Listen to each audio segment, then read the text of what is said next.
Thank you. Well, let me thank all three speakers for their truly illuminating and thought-provoking presentations. I'll take the liberty to have an extension of 10 minutes because I think it's worth further discussion. So let's have kind of a round of questions, comments. Just please keep brief. Brendan.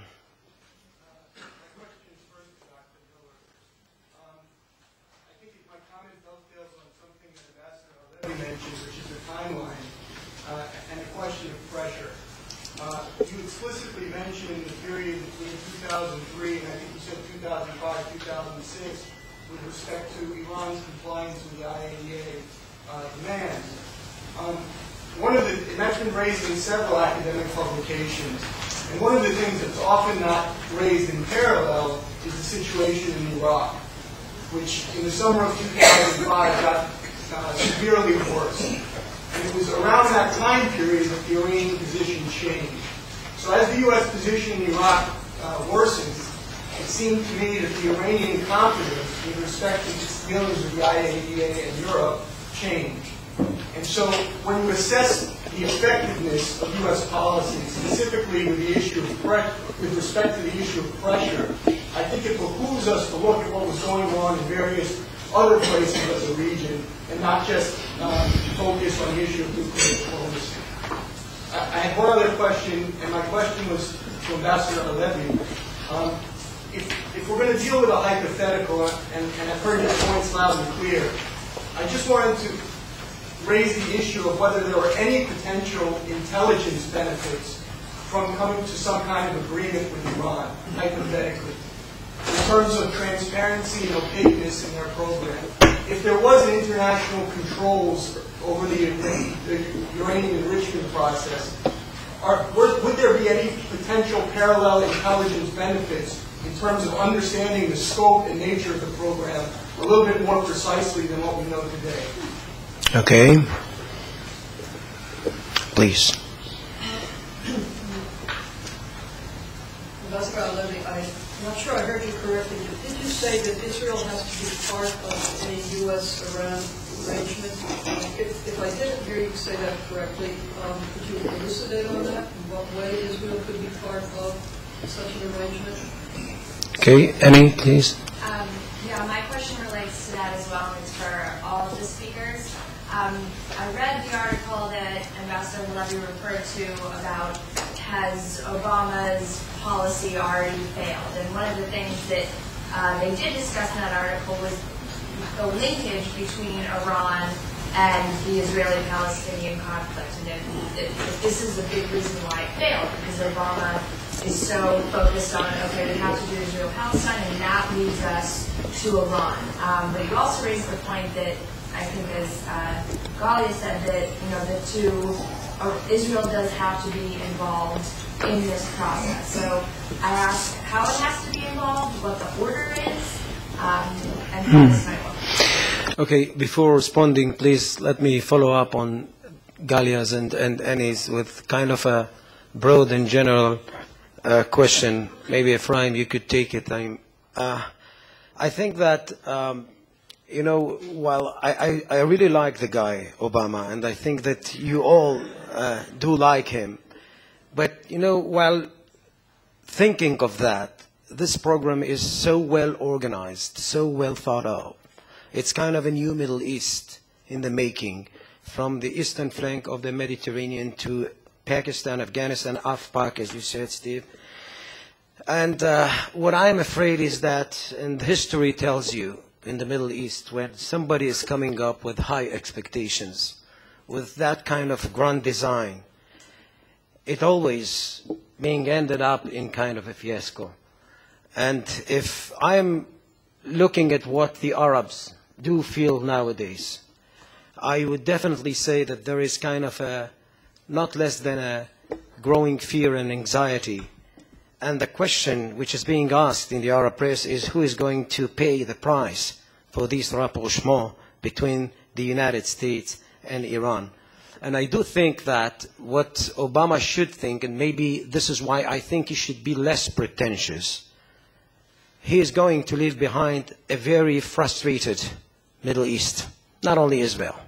Many Arab states are going to be left behind and ask themselves, why do we deserve this after having that kind of a long understanding or time-honored understanding with the states? Please, would like to, Stephen, would like to take the first one?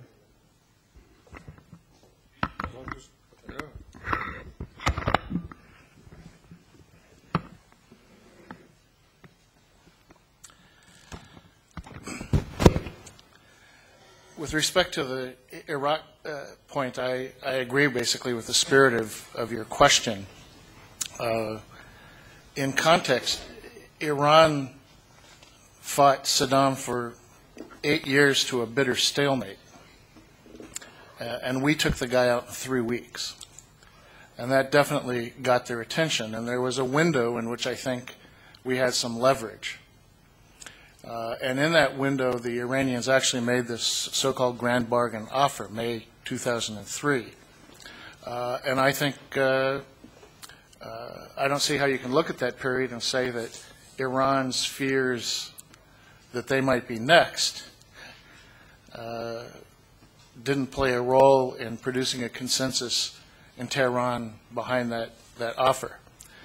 But we were riding high and they were nervous at that moment. Across the summer of 2003, the insurgency erupts. By November of 2003, we have a full-blown insurgency. The Iranian move to cooperation happens in late October of 2003.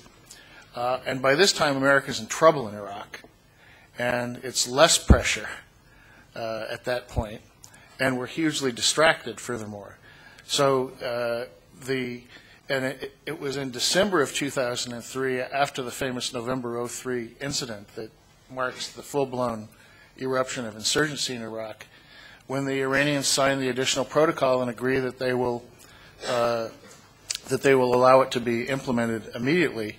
The additional protocol is an augmentation of the Standard Safeguards Agreement that gives the IAEA further powers of additional powers of inspection. My argument is not that pressure is never useful. My conclusion was we need to think carefully about when is it useful and when is it counterproductive. My only interest, I have no interest in placating Iran for the sake of placating Iran. My goal is to keep Iran as far from a bomb as possible. And I'm willing to try anything that might do that. It seems to me we've had a rather clear experiment with respect to one approach over the last, I would say, more than 8 years. And the result of that is that Iran has the full infrastructure for enriching material to make a bomb. And I don't see how we chalk that one up as a victory.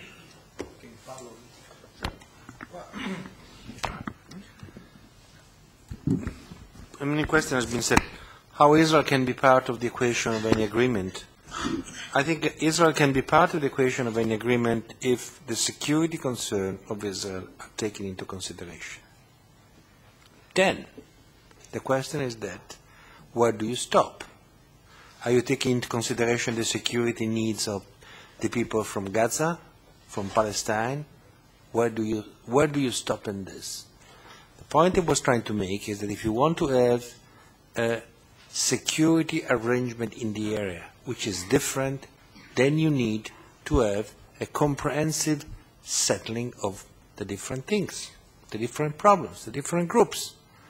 And you cannot just start and saying, this is the limit.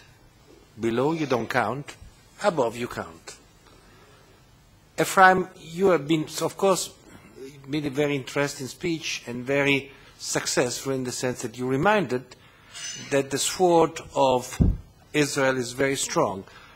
I think there is no doubt about that. I would be a little bit suspicious about considering that there is a strong fear in Iran.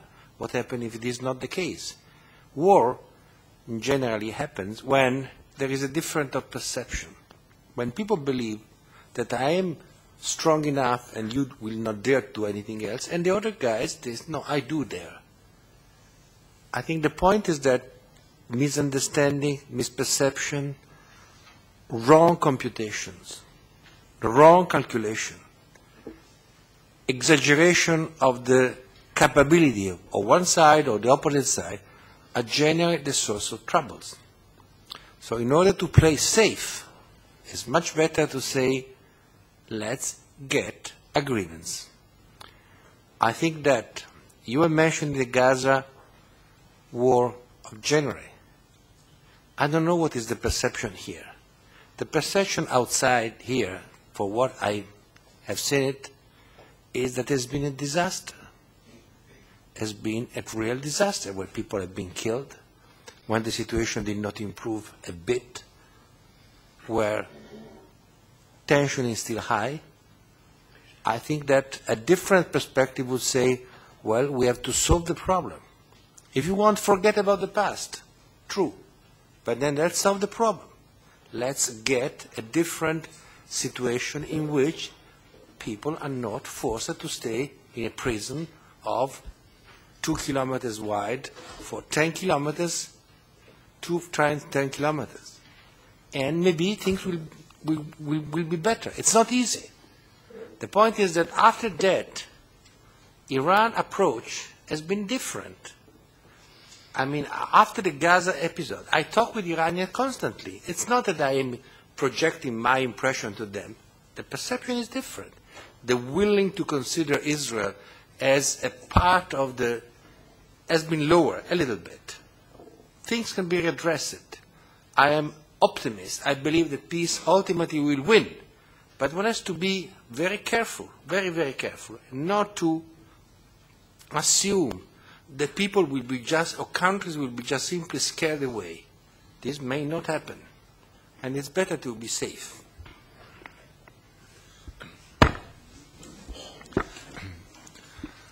I don't want to go into the details of the Israel-Arab dispute, and I intentionally didn't want to go into the question of Hamas and Hezbollah and so forth. I only mentioned it in one aspect, and that is the aspect of the Iranian support of these groups and how it reflected in recent events. I disagree with you on whether Gaza was a disaster or not. I think not, by the way. And I think that in this, maybe you are in a majority opinion internationally, maybe in Rome and Paris and London and a couple of other places, people think so, yes, Moscow, I don't know. But I can tell you that if you talk to our friend Khaled Mashal in Damascus, as people have talked to him in recent months, he understood what happened to Hamas in Gaza. And if we need proof of this, there is no ceasefire agreement between Israel and anybody on Gaza since the war. The war ended on 22nd, I think, of January, and now we're in end of May. And the Hamas is perceiving a unilateral ceasefire there. And I suggest that you ask yourself why. And if you don't know, I'll send you an email with the answer. Okay. Okay, so... Now, sorry. No. I owe two answers, very quick ones. I don't think that the Iranians should be a party to the Israel-Arab negotiations. It's none of their bloody business. It's none of their affair. And they're meddling in an affair which is not theirs. Israel has now just opened a new embassy in Ashgabat in Turkmenistan on the border with Iran. And maybe we should start sending a few missiles into the northern areas of Iran and help the poor Kurds there, because we think that they have a case. But I'm not sure we will do it in the next few weeks, because we still haven't got an ambassador there. But there has to be a limit. There has to be a limit. What I'm saying is that if we are looking for a resolution of the problem with Iran cannot be resolved on a pure United States-Iranian level. If we're looking for a papered-over agreement, yes. If we're looking for something more basic, Israel has to be part of the architecture, regardless of the Israel-Arab conflict. Because we have Gaza, we have Lebanon and so forth. We have interest in Lebanon, very deep interest in Lebanon. It's not just an Iranian poaching ground. Not at all. Not at all. You asked a question about if there is an agreement, what intelligence advantages we get. Don't be over-optimistic about that. Don't put too much faith in getting intelligence out of such an agreement from Iran. That's not the point. Really not. And I believe, in conclusion, just one last statement in order to shall we say, to make the hearts a little more stronger as we leave. I believe very strongly, and I disagree with you on this, Paolo, that the Iranians, in their hearts, have a deep respect and fear of Israel. That's, I believe. I don't say we should wave our sword all the day. No, not at all. I'd be very happy to negotiate with them tomorrow morning. Sit down like we're sitting here and talk to them. No problem. The problem is that they have decided. The problem is that they have decided, for reasons which I think are wrong, from their point of view, that they've decided they want Israel as an enemy. We didn't want them as an enemy. Don't forget that. So any time they want to change their mind, we're willing. We'll sit along, and there are so many people who would like to jump at the head of the line in order to be those who will negotiate. That's fine. But there is a basic fear in Iran of what Israel might or might not do. And I think it is in our interest not to let this fear be, shall we say, dissipated for no reason. I think that the Iranians must feel that they have to make an agreement, because if they don't do it, the cost of non-agreement will be much higher than the cost of an agreement. That is the point. Not only for the United States that an agreement is more important than non-agreement, but also for the Iranians too. If you are able to negotiate it in that way, then I think we're on the right track. Then we can take the road to the west. Thank you. Good.